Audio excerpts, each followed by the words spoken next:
Bismillahirrahmanirrahim. Au nom de Dieu le clément, le tout miséricordieux, que la paix soit sur vous, mes chers frères et sœurs. Une question qui s'est posée à moi lorsque je faisais de la philosophie de la religion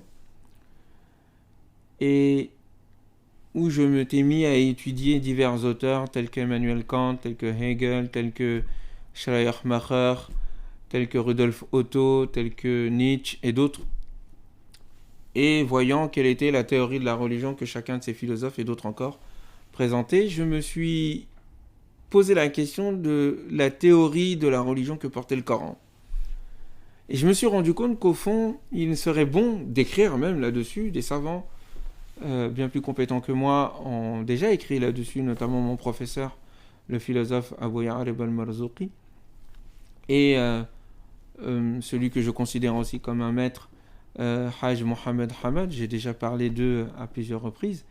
Et puis à chaque fois que j'étudiais ces différents philosophes, je me suis rendu compte qu'ils avaient un point de vue strictement chrétien, christiano-centré, judéo-centré, et ne parvenaient pas à intégrer la religion musulmane dans leur théorie de la religion, même si cette philosophie de la religion a permis d'arriver à un certain niveau de compréhension, en l'occurrence l'idée d'une religion unique avec un grand R qui comprend les religions particulières avec un petit R.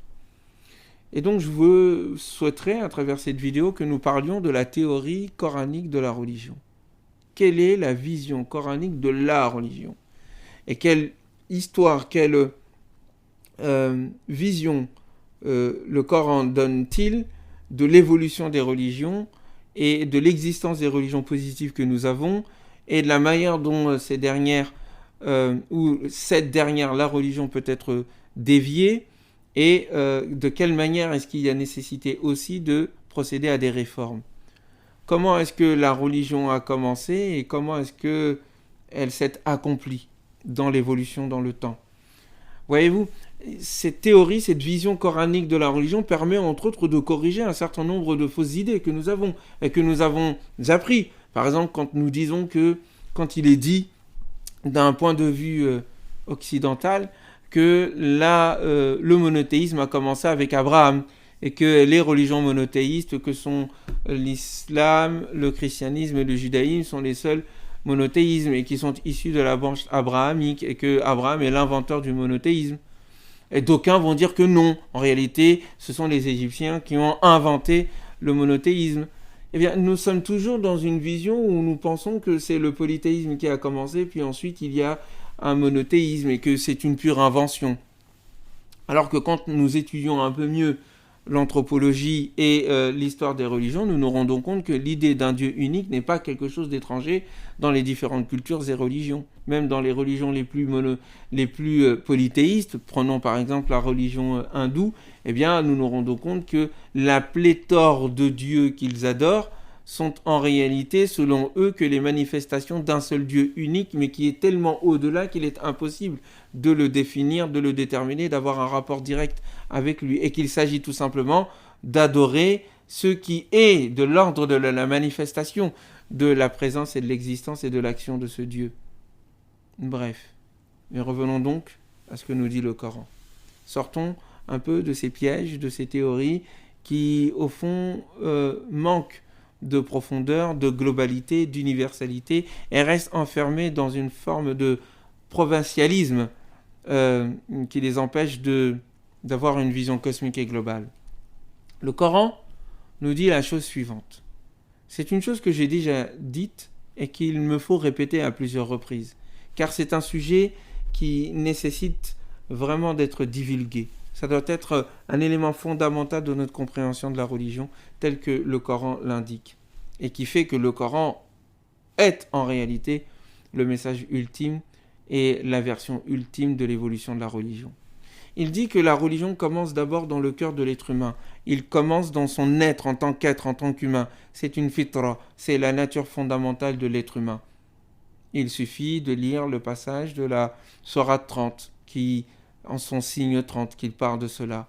Il s'agit, fitrat Allahi, c'est quand il définit la religion, il dit que cette religion, c'est la fitra, le fondement, le commencement, fitrat Allah allati de Dieu, allati fatara an-nas alayha, sur laquelle Dieu fonda l'humanité. Et tu ne trouveras point la tabdil li khalqillah, tu ne trouveras point de changement dans la création de Dieu. La religion, le fondement de l'humain, la création de Dieu qui ne change point. C'est en cela que s'enracine la religion d'abord. Et c'est cette intuition vers le transcendant, cette attirance vers l'humain, qui fait que la religion est un phénomène humain et universel, car il est inscrit dans la création même de l'être humain, et qu'il est invariable au même titre que les lois de l'univers. Puis, nous avons le Coran qui nous dit que la raison d'être de l'envoi des prophètes et des messagers est bien sûr de rappeler cette attirance, cette intuition première qui est inscrite en nous telle une graine, et d'aider au fond à ce que cette graine se déploie en une religiosité. Il y a donc le sentiment du religieux, la fitra, et il y a la religion qui lui donne forme, et il y a la religiosité qui la met en pratique. La religion donc évolue, tout en restant fidèle à son fondement, cette fitra. Et donc les prophètes sont envoyés en raison du fait que il y avait auparavant, au tout début, une seule communauté d'humains, puis cette communauté d'humains se transforma en des communautés qui nécessitèrent l'envoi de messagers afin que les gens puissent revenir à l'essence et que les prophètes puissent indiquer quelle est la vérité dans les divergences, dans la différence, dans la diversité qui s'est exprimée à travers la multiplication et la diversité des peuples et des populations. Kan an-nas, nous dit-il dans le Coran, dans la sourate Al-Baqarah, ummatan wahida, les êtres humains formaient une seule nation. Puis, Dieu envoya des messagers en tant qu'avertisseurs et annonciateurs de la bonne nouvelle. Mubashirin ou mundirin. Ils viennent annoncer la bonne nouvelle et en même temps donner des avertissements. Mais l'envoi de ces messagers a été provoqué en réalité parce que ils étaient une seule communauté, puis ils ne le sont plus. Et le passage qui vient après l'indique clairement que c'est en raison de leur divergence que des prophètes ont été envoyés afin qu'ils puissent établir la vérité et la justice entre les êtres humains et indiquer la vérité dans ce sur quoi ils sont en divergence et en désaccord. Donc, la religion, les religions prennent en considération l'évolution de l'humanité. C'était comme si, au fond, au début, une seule religion, la seule graine, le seul fondement, puis ensuite ce fondement va se déployer à travers la diversité des communautés en prenant en compte leurs spécificités. C'est la raison pour laquelle, vous voyez dans la sourate Al-Maïda, la sourate de la table servie, la cinquième sourate, où il est dit, où les kullin, après avoir parlé de la Torah, de l'évangile et du Coran, il dit, où les kullin, et à chacun, Ja'alna, nous avons établi, minkum de vous-même, shir'atan, une loi, une voie, wa minhaja, et une méthodologie, une façon d'emprunter cette voie. Walau sha Allah, et si Dieu l'avait voulu, la ja'alakum ummatan wahida, il aurait fait de vous une seule et même communauté. C'est parce qu'il y a diversité des communautés qu'il y a diversité des lois, et c'est ce qui donne l'existence aux religions positives que nous avons, juives, chrétiennes, musulmanes et autres. C'est en raison du fait qu'il y a multiplicité des communautés, qu'il y a multiplicité donc, à travers l'envoi des divers messagers, de la forme que va prendre ce message. Le message est un, il est unique. Il s'enracine dans la première communauté qui reçut la religion. Puis, il va se déployer en une diversité de lois et de règles qui correspondent à travers l'évolution et le temps et à travers la diversité des cultures et des communautés qui va justement épouser et se transposer en ce que le Coran appelle des shir'a, des voies, des lois et des minhaj, des méthodologies, des approches, et que dans le langage de la terminologie positives en sociologie ou en histoire des religions que nous appelons les religions positives. L'existence des religions positives sont d'abord et avant tout dues à la diversité des cultures et des communautés, que le Coran prend en considération, que le divin prend en considération. La source est unique. Il y a un noyau dur qui forme la religion en tant que telle. Et il y a la manière dont la religion va s'exprimer dans les diverses cultures et communautés. Puis ensuite, troisième étape, il y a le retour de la religion originelle dans sa version cosmique et universelle que vient indiquer le Coran et qui comprend, parce qu'elle est universelle, donc l'ensemble des différentes versions précédentes qui ont été envoyées à travers les divers prophètes aux diverses communautés religieuses. La version ultime de la religion comprend ces versions précédentes, partielles, particulières, momentanées, qui viennent correspondre à une étape de l'humanité. Mais l'étape ultime, la construction ultime, la version ultime de la religion, qui reprend son début, comprend ces différentes étapes, et qui lui donne une version universelle et cosmique, est celle-là même que vient proposer le Coran. Telle est la théorie du Coran de la religion. Un noyau qui s'inscrit dans le cœur de chacun, une communauté unique qui avait la seule version du début primordial de la religion, puis ensuite une évolution de cette version primordiale en diverses shira'a, en diverses lois et voies, à travers les différents peuples qui reçurent des messagers, et enfin le dernier d'entre eux qui vient apporter la version ultime, cosmique, coranique, et qui comprend donc justement les différentes versions, et qui revient à la version primordiale pour lui donner sa version ultime. Est-ce que vous comprenez? Est-ce que vous saisissez? C'est une révolution dans la pensée religieuse que jusqu'à présent, nos différents philosophes, nos différents anthropologues, nos différents penseurs de la religion n'ont pas encore atteint et qu'il nous faut nous mettre en exergue. La religion dans la conception occidentale, inspirée du christianisme et du judaïsme, qui s'est recroquevillée sur une vision tribale et on va dire une religion qui est dédiée juste à une nation, eh bien dans cette vision-là, une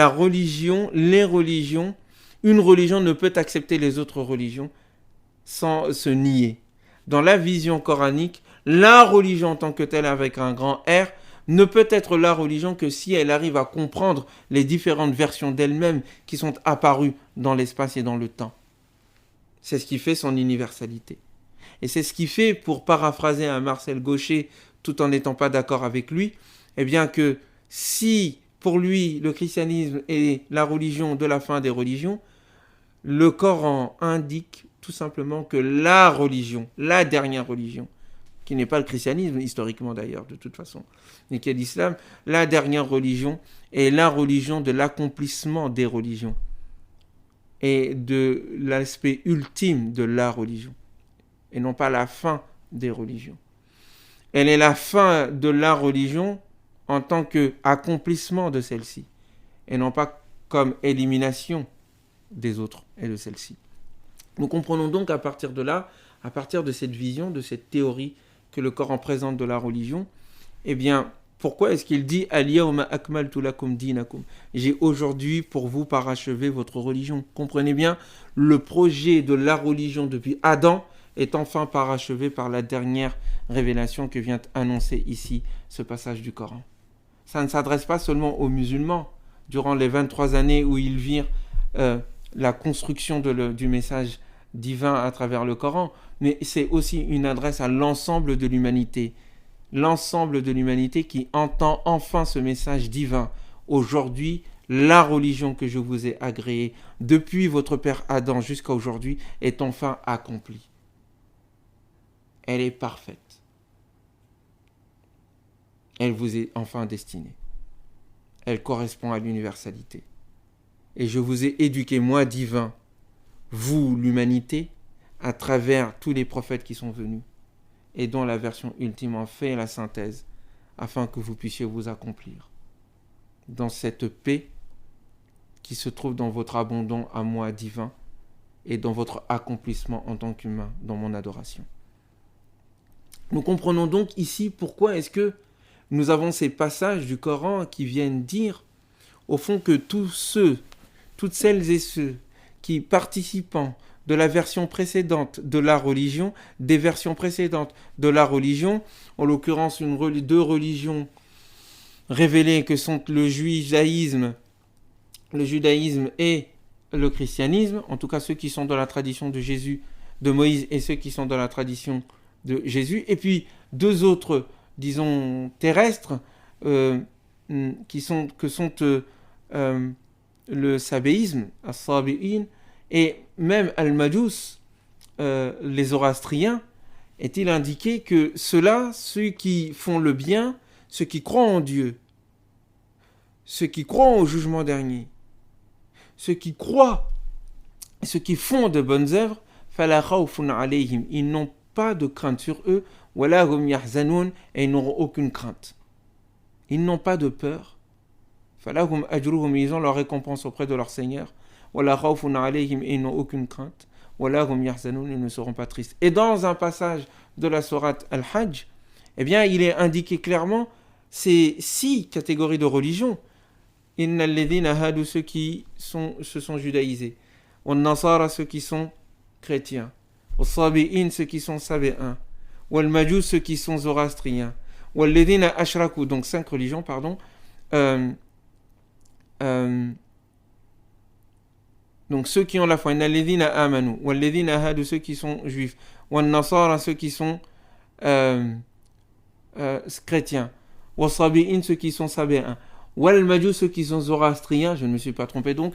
Wal ladhina ashraku, et ceux qui ont associé, qui sont idolâtres, qui associent d'autres dieux à Dieu. Inna Allah, Dieu, yahkumu bainahum, jugera entre eux, yawm al-qiyamah, au jour dernier, au jour de la résurrection.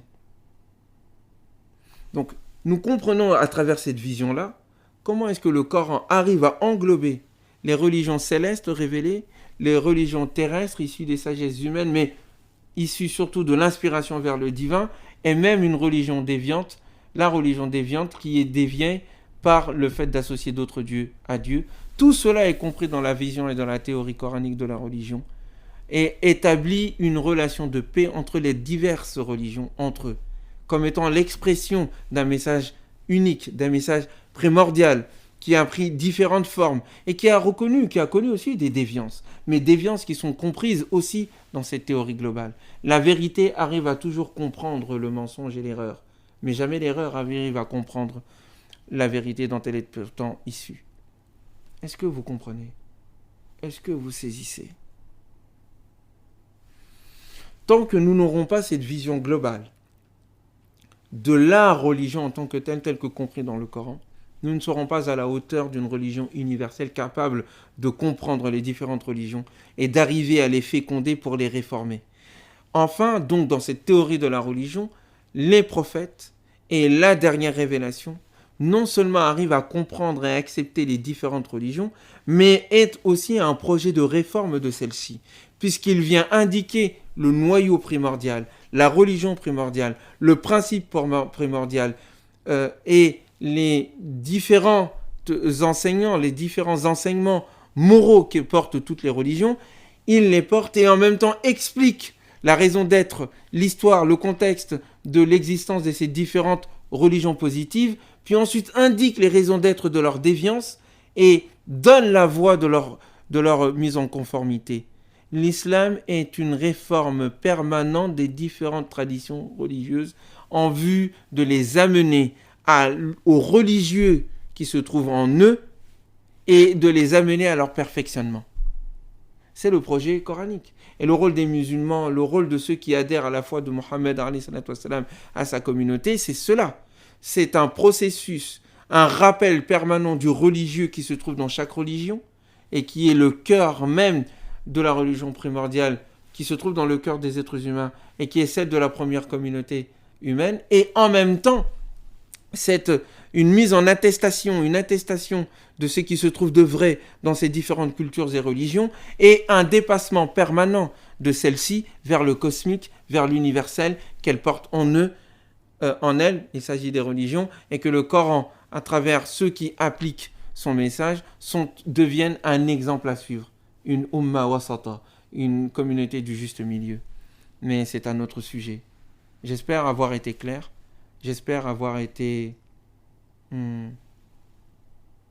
comment dire, oui, clair tout simplement, et que les arguments qui vous ont été donnés vous serviront de base en tant que réflexion pour poursuivre cette méditation. Cela mériterait un livre. Faisons des invocations pour que ce livre se réalise. Je vous dis à très bientôt et que la paix de Dieu soit sur vous.